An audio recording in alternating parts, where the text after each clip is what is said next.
Okay, thanks so much, Leah. Great. Hi, Kathleen. Thanks for joining me today, and thanks for being so prompt. Oh, no problem. So I was the one who you engaged with online on the community, and I appreciate your participation there, and I thought your responses were really interesting. So I wanted to follow up and just get, have an opportunity to talk to you one-on-one and dig into some things we talked about, go into a little bit more depth on some things. Okay. So some of it will be familiar, some of it will be some of the same things that we've already talked about, but my intention here is really to kind of understand at a little bit of a deeper level some of the things that are happening, especially when you're in store and shopping for hair care products, the type of things that are kind of happening when you're in store and what might, create barriers for you, what might make things easier for you.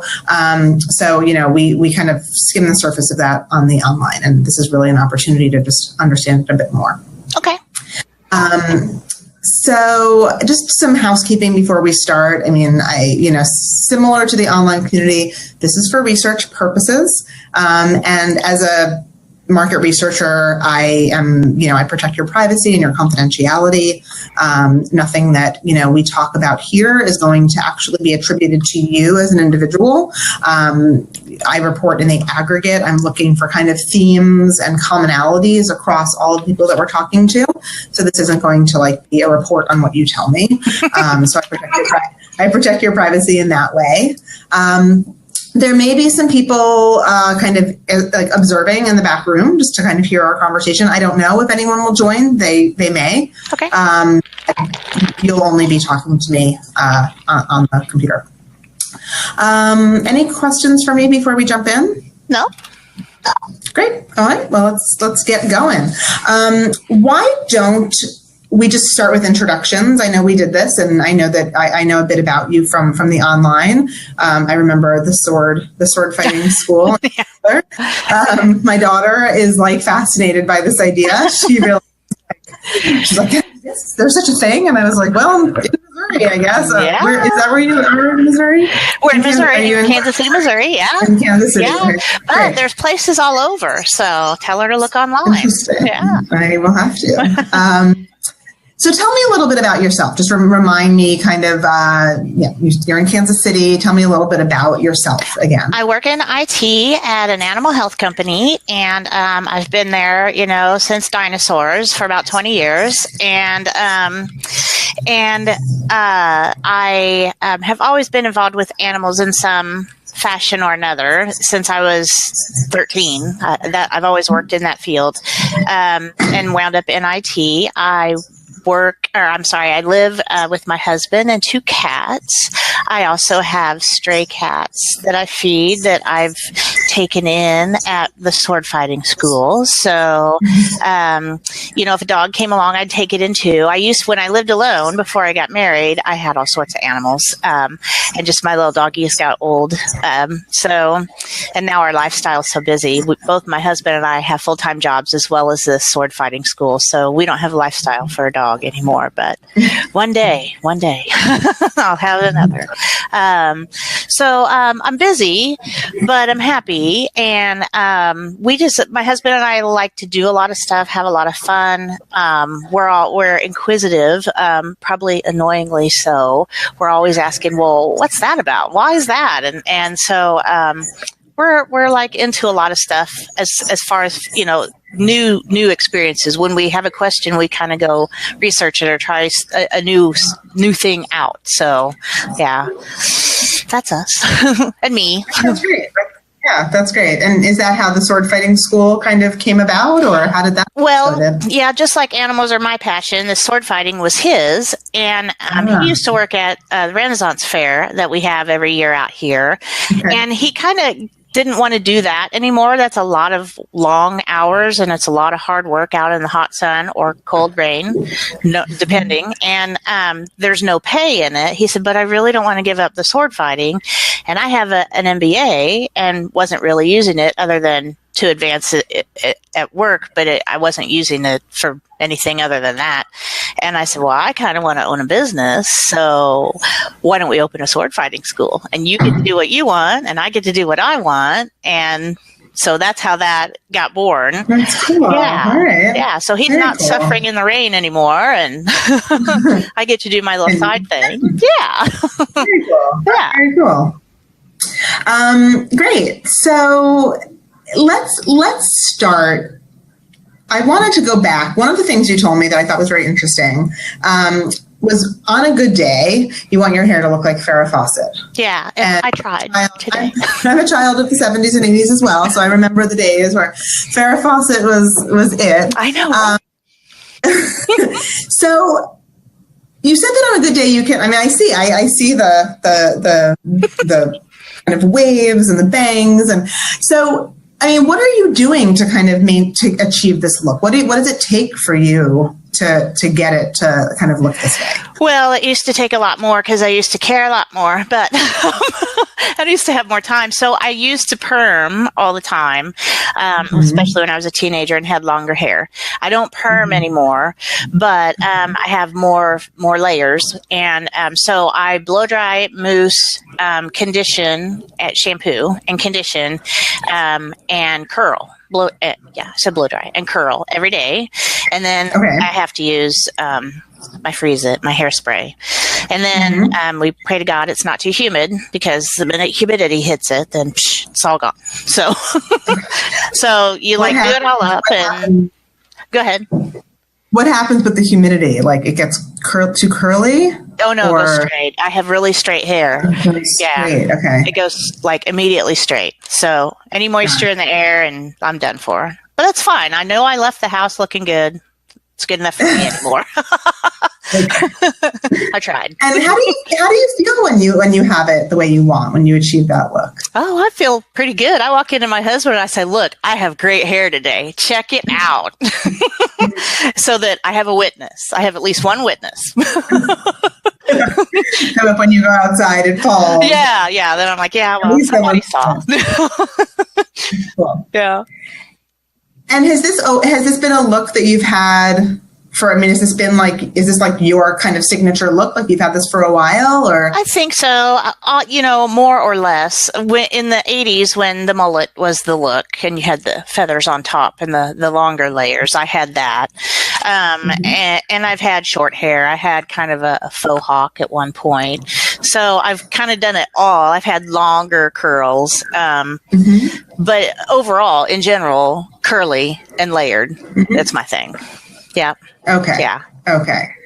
And it sounds like you're willing to kind of experiment and try something new with your hair. What like inspires you? I mean, what will kind of prompt you to change the way you do your hair or get a different cut, or? I don't know. Sometimes I'll just get bored with it and I'll say, I've let it grow really long before and I've decided I don't want to deal with it. I'm going to cut it all off. When I got the faux hawk, I went in, kitten. I went in and I said, I just cut it off and I want to ride my bike more. So cut the sides off. And they did. They said, really? Because it was almost to my waist. So I just decide. And then I've had it pink before. I've had it blue before. I see something on somebody else that I like, and I'm like, hey, I want to try that. So it's kind of spur of the moment. I'm kind of spastic like that. And then one day I wake up and I look in the mirror and I'm like, oh my God, what possessed me? Let me go normal again. So I'll be normal for 6 or 7 years and then I'll freak out. So have my own Britney Spears moment. Okay. Got it. Remember that moment. Yeah. How long has your hair been the way it is now? Like, how long has the style been? It's probably the 3rd year. It was longer before, and it was darker. It was black before. Oh, yeah, okay. It was probably, elbow length before. So not to my waist, but long. Yeah. So you're experimenting with color. You've done sort of brighter colors, and I decided I wanted to look more natural and less harsh, and finally I said goth was out. I don't know. Maybe it's coming back in. I don't know. It might be. I know. Who knows? So when you change your style, and it sounds like there've been some pretty radical changes, some pretty radical color changes and lengths. Does the way that you care for your hair change? How does your hair styling needs and hair care needs change? I'm probably really bad, but not a lot changes. If I go a drastic color change, like I've gone from black to platinum blonde in one sitting before. So then I bought like the oil and the, what you call it, where you sit in the conditioner for a while, treatment, heat treatment kind of stuff. Yeah. Yes. So I didn't want it to dry out and get brittle. So I've done that kind of stuff. But routinely, not much changes. Okay. So you're pretty much doing a similar thing unless there's a specific need. Right. And what is that? What is your typical, take me through your kind of typical routine. I mean, you told me about your styling routine, but on a typical day, kind of what are you doing? On a typical day, I will wash my hair. I will condition my hair. Otherwise, I can't comb through it because it's really thick. And then I will towel dry it off, put heat protectant on it, and that also helps it dry a little bit, and it protects it when I blow dry it. And then I'll put mousse on it. Probably twice a week, I have this spray-on oil. It's like hair oil, and I'll put it in my hands and then just wipe it through there. Then I'll blow dry my hair, and then I will curl my hair and hairspray my hair daily. Okay. Yeah. And the spray oil, what does that do for your hair? It keeps the ends from getting frayed so soon because I'm hard on it with my curling iron and my blow dryer. So it keeps the frayed ends from happening so soon. Okay, it's like a smoother, like a sleekifier or something. Yeah. Got it. Okay. And are the products that you use from do you always use the same shampoo, the same conditioner, the same mousse in terms of brand? No, the heat protectant and the mousse were recommended by my hairstylist. The oil, I get kind of whatever. The first that I ever got was recommended by my hairstylist, and that was a little too expensive. And then I saw some that I thought was just fine at Walmart, so I got some of it. I think it was either Tresemme or Matrix or something like that. And so it just comes in a little bottle because I don't use much of it, so it lasts for a long time. But the shampoo and conditioner, it's kind of whatever strikes my fancy. I really like that big sexy hair, but that's kind of high end for me. So I've gone anywhere from that, and then stuff from the hairstylist to VO5 and Dove herbal essences. It's just whatever I like that day that I'm shopping for it. Usually it's like Suave, VO5 kind of stuff. And what are the differences in those brands? Like, what would make you on a given day opt for the Suave over the VO5 or the herbal essences over the Dove? Like, how do you perceive the differences between those choices? Usually a sale, number one, because the higher ends are more expensive. That said, you usually get a little more and they're a little thicker, so they last a little longer because you don't have to use as much. So I always keep that in mind. But when I'm looking at $40 compared to $2, that kind of adds up. So a sale on the higher end is always going to make me take a double look at that.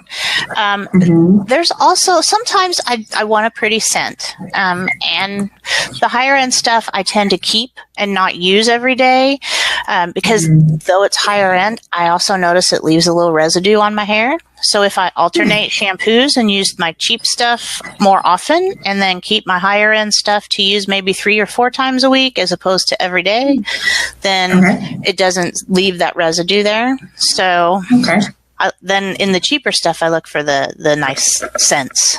So So if I see a new one, I'll go get it. So how do you know that the scent is going to be new? What kind of... If I haven't seen it before, if it has the new sticker. Other than that, I don't know. Okay, got it. Okay, great. And in terms of the styling product, so the oil, that's the one you said was like... Yeah, it's a little small pump bottle. Right. Yeah. So how did you discover that? Like, you had been using something that your stylist recommended, and then... Yeah, and she gave it to me in a little small pump bottle. And then I saw something that looked just like it, of course, at a third of the price at Walmart. And so I bought it there. And I buy it there now. Yeah. And in terms of how does that compare to the one your stylist recommended? Do you see a difference? No, I think it does just fine. Okay. Yeah. Got it. Yeah. Cool. And I know you talked a lot online about freeze it and kind of like taking the place of the Aquanet. I obsess. I'm so sorry. No, it's really interesting. I mean, I'm very curious. I mean, I remember Aquanet. I remember when they reformulated it and it kind of lost its little bit of its oomph. So yeah.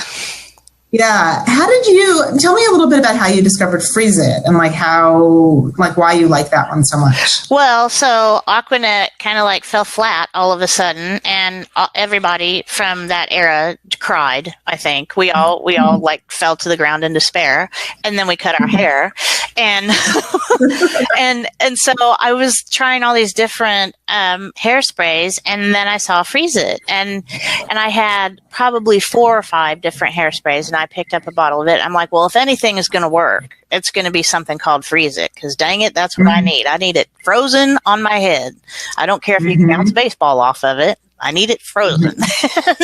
And so I tried it, and I was like, and it was sticky. I touched it, and I was like, oh yeah, that's the stuff. So I took a bottle home and I tried it. I'm like, oh yeah, this is going to work. This is going to work. Okay. So I've been a loyal customer ever since. I pitched all the other stuff, actually. It was a waste of time. Yeah. So yeah, it was just trial and error. So is that the product that you're most loyal to of like all of your hair care products? Yeah, I think so. Okay. Yeah. Yeah. And there's a willingness with the others to kind of try something new, experiment a little. Yeah. But with it, you found the new Aquanet. That's my one true love. Okay. Yeah. Got it. And in terms of the mousse and the hair, like the heat protectant and those, like how did you discover those brands that you're currently using? My hairdresser recommended those, and I've tried, I haven't tried heat protectant before. So that was kind of new to me, and I see that it helps. I haven't seen anything that I have tried at Walmart. I've seen other heat protectants there, but when I run out of this that she sold me, that my hair stylist sold me, I'm going to try stuff from Walmart, because that was like $50 for one little bottle. And I'm like, okay, that's a lot of money. So I'm going to try something else, because I think it does work quite well. But mousse, I've tried a lot of different mousses, and I don't see that they do much other than leave my hair sticky and then kind of have this flaky stuff at the end of the day. Okay. So the mousse that she sold me, it's really good. It doesn't do any of that, and it does add body. So I'll probably stick with it. Okay. So that one does. Do you know what brand that one is? No, it's some weird ritzy brand, but it's not like normal stuff. Yeah. Right. I'm sorry. I don't know. I think I have it. No, that's okay. I think I have it actually I think you put a picture of it online. Yeah, I'm sure I did. Yeah. I'll go back and look. Okay, cool. So you are willing, I mean, when something delivers and does, with this mousse, for instance, like you are willing to spend a bit more and go with like a salon product if you perceive to be, But with some of the others, the heat protectants, the oils, you're willing to kind of try a drugstore brand or a Walmart brand, whatever we'll call it. Yeah, absolutely. So I want to turn now to the question of shopping, and really this is really kind of what I want to focus like most of our time together on is how you shop for these products. I mean, obviously we talked about this online and we looked at some, I had you go to the store and think about kind of what was happening at the shelf. But this is really kind of what I'm most interested in learning more about, because it seems like you actually have some frustrations with your experience of shopping, that it's not, even though like, you can find what you need and you find what you want, that it's not that, it doesn't seem to me from what you've told me that it's like a very pleasant experience every time, that there's some frustration and some friction here. So I kind of want to dig into what that's about, like what's happening when you go into the store and like what's making it difficult for you to find what you want, and really think through how that could be better. Okay. So I want to start just like, I want you to kind of set the scene for me and tell me kind of if you can think of a typical time when you've been to Walmart. It doesn't have to be when we sent you, a couple weeks ago, but a typical kind of shopping when you're going into Walmart with the intention to buy something for your hair. And tell me a story about a memorable occasion that like is kind of typical. Okay. And tell me, you're a good storyteller. I can tell this about. You're descriptive. So kind of paint that picture for me about what's going on, like what happened, what the experience was like. Okay. So usually I'm with my mom. I take her out every week. We go to lunch and we go to Walmart. That's her preferred shopping place. And that's her weekly outing. And so we go, and I have to kind of keep an eye on her, because for an almost 80-year-old woman who really moves very slowly, if I turn my back, she is off like a shot, let me tell you. And it takes me hours to find her. Oh my God. But anyway, so Sunday afternoons, Walmart is kind of full for some odd reason. I guess it's after church shoppers. I don't know. But I'm watching my mom, and I'm also getting my stuff because I'm busy. I have 2 jobs, and I have a husband and 2 cats, and I just wine, but I'm busy. So I want to go in and I want to get what I need pretty quickly, and then follow my mom around and kind of look at what she's looking at, because she wants to talk about it, and that's kind of our time to be together. And I want my attention focused on her. So I want to know where I'm going. I want to know what it is I want, and yeah, I'll look around for a little bit, but I don't want to have to hunt for what I want. Right. So I want to check out all the new stuff. I want to see what sales are on, and then I want to pick out what I want, and I want to be done. Hanging out in the hair products stuff is fun for like 10 minutes. Then I'm done. And it used to be that everything was kind of grouped together, and maybe it's because I'm older. I don't know, but it seems to me like everything just kind of all of a sudden got. Maybe it's by brand. I don't know, but it's instead of by product type, but it's all kind of just smattered together. And stuff that I want is not where I expect it to be. So then I have to search for it. And then I'm like, no, I don't want any of that high-end stuff, but maybe I want some of this conditioner, and then all my other stuff, my shampoo that I want. Well, my cheapy stuff, of course, is on the bottom. That's fine. But then if I want some high-end stuff, I have to go all the way down to the other end of the aisle. And oh my goodness, where is my mother? And, and it's just, I would like to say, okay, here's the shampoo. Here it all is. That's great. Here's the conditioner. Here it all is. That's great. Here's the hairspray. Here it all is. And I just want to walk down the aisle, pick out my stuff, and see all the new stuff, because I do want to shop a little bit, but I don't want to have to search every bleeding row for everything. Right. So. Right. Okay. Yeah. And then, there's people in there, and the aisles are narrow. So. Okay. Yeah. So because it can be crowded on the Sundays when you go. So typically, like when you have to do a little bit of hunting, and it's because. So like when you go in, you know what you're looking for. Like you have a specific thing in mind, either a product type that you're needing, you're running low on something, or right. Or what else could you be looking for? Like, there's products that you're looking for where you might not be super brand loyal, like your shampoos. Right. But then you might be looking to replace like a specific product that maybe you are looking for, like your Freeze It. Yeah. So I would, like on my list, I would write out a list because I don't remember. So I'd say shampoo. And then I'd say hairspray. But in my mind, I know hairspray means freeze it and nothing else. But shampoo could mean anything. And then while I'm there, I want to also say, see, oh, well, there's Big Sexy hair products. They're on sale. And, ooh, look at that powder that keeps your hair, the powder you can put in there to make it all super foofy, where you put it at the base of your hair roots. Yes. Anyway, so like a volumizing spray. Yeah. So if I see something like that maybe everybody else knows about, but I don't, I want to say, oh, that's kind of new. Let me look at that. That's cool. And then I'll look at it, see how much it costs, read the back real quick. Do I like it? Yes. Do I want to try it? Okay. It goes in the cart. So I have my list. I know what my list means. Shampoo means whatever I feel like buying. Hairspray means only freeze it, and then whatever else catches my eye. But the minute I have to start searching, then that cuts out whatever else catches my eye time. So Okay, got it.